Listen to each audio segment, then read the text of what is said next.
recognize the member for Oshawa. Thank you, Speaker. My question is to the Premier. The Premier recently promised auto workers in my community of Oshawa that not one of their jobs would be lost under his watch. Well, there are 750 GM workers in my community of Oshawa facing layoffs and 1,500 to 2,000 more losing their jobs. So what is in the budget that holds the Premier to his promise to these auto workers? Response. The Minister of Economic Development.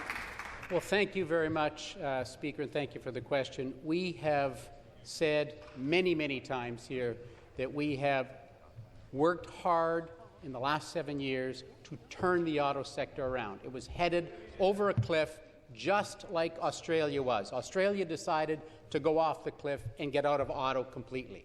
Here in Ontario, we decided to stand up and fight for those 100,000 auto workers. That was the first move, Speaker. The second move was to expand us into the future, into the production of electric vehicles, into the production of batteries, into the production of all of the components. That's how we've landed that $46 billion worth of business in the auto sector. And we will work every single day to make sure that Ontario keeps these jobs here. Response. And we'll fight for them every day. Back to the member for Oshawa. Thank you, Speaker. Oshawa is hurting, but we aren't alone. There are also 5,000 auto sector and related jobs in Windsor, 2,000 at Stellantis alone, hundreds of GM workers in Ingersoll laid off.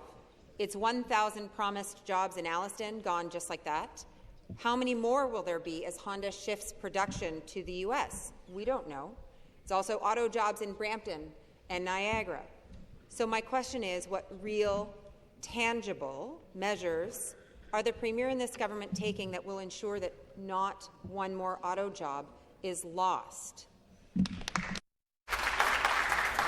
Back to the Minister of Economic Development, Job Creation and Trade. We should be dealing with facts here, especially the facts about Honda. And the fact about Honda is they are swapping production between Alliston and the U.S., not shifting production. So let's just get this correct to make sure when we're making these arguments, we're arguing with the facts. So, Speaker, again, we will work every single day. We've worked hard, very hard, with no support from the opposition to bring that $46 billion here.